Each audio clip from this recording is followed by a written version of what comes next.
Welcome. This is an exploration of three original frameworks in evolutionary astrology, new conceptual tools designed to help you work consciously with the soul's journey across lifetimes. These ideas are synthetic.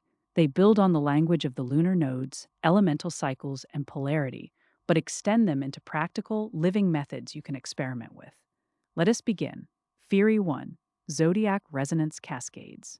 In traditional evolutionary astrology, we speak of the South Node as the past life comfort zone. What if the unfinished work of that node does not simply sit quietly until the next life? What if it creates a cascading resonance that intensifies when the soul later incarnates in the same elemental family?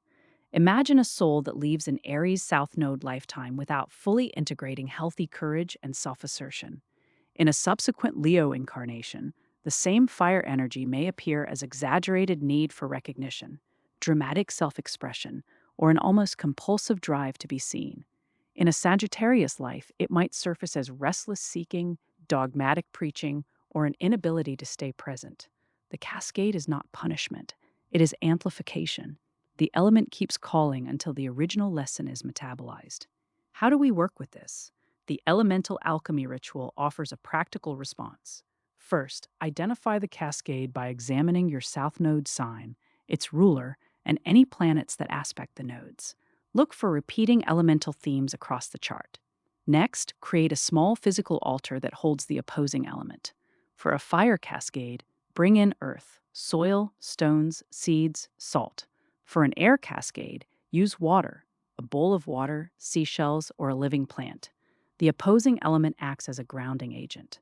Write the unresolved trait on a piece of paper. Speak it aloud. Then speak the corresponding north node quality as if it is already embodied. Burn the paper safely and plant the ashes with a seed. The act of planting converts the released energy into form, completing the circuit between spirit and matter. Practice this when the new moon falls in the cascading element or during the lunar return of your south node.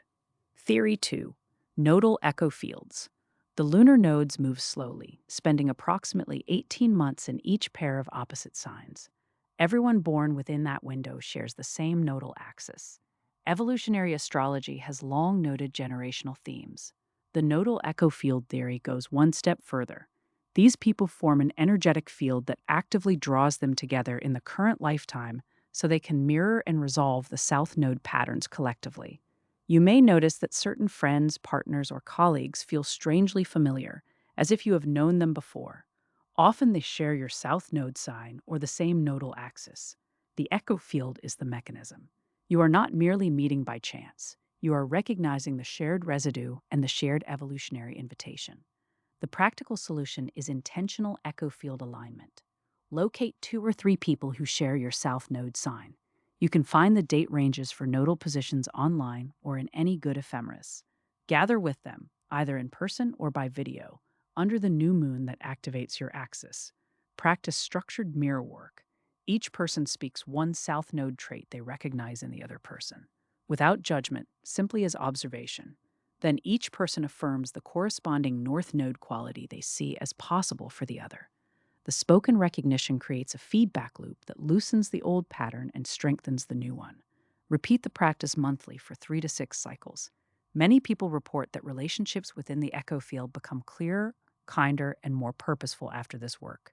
Theory 3: Sign polarity borrowing. When a soul strongly resists the lessons of the south node, it does not simply postpone them. In the next incarnation, it may temporarily borrow the shadow expression of the opposite sign as a compensatory strategy. A person with a south node in Libra who avoided authentic self assertion may later appear in an Aries dominant life with exaggerated independence, conflict seeking, or an inability to compromise. The borrowed polarity feels powerful at first, yet it creates a new imbalance that eventually demands resolution. This theory explains those moments when we act out of character in ways that feel karmically charged: sudden aggression where we are usually diplomatic, sudden withdrawal where we are usually engaged, sudden craving for recognition where we usually prefer privacy. The solution is the polarity integration practice, a simple daily exercise of 7 minutes. Sit facing a mirror. Speak one south node trait you currently recognize in yourself. Feel it in the body. Then immediately speak the north node quality as if it is already fully available. Change your posture or gesture between the two statements: contracted versus open, closed versus receptive, tense versus relaxed. End by saying aloud, both are available. I choose integration.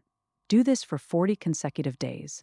The consistent verbal and somatic switching trains the nervous system to hold both poles without collapsing into either extreme. Over time, the borrowed shadow softens, and the original lesson becomes accessible without drama.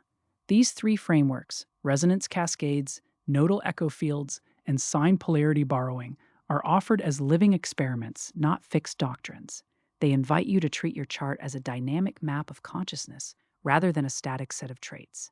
Work with them gently, observe what shifts, notice which relationships, which emotional patterns, and which sudden impulses respond to the practices. The stars do not dictate, they illuminate, and the soul, when met with conscious attention, continues its long, patient evolution. Thank you for listening. May your next cycle be clear, kind, and deeply intentional.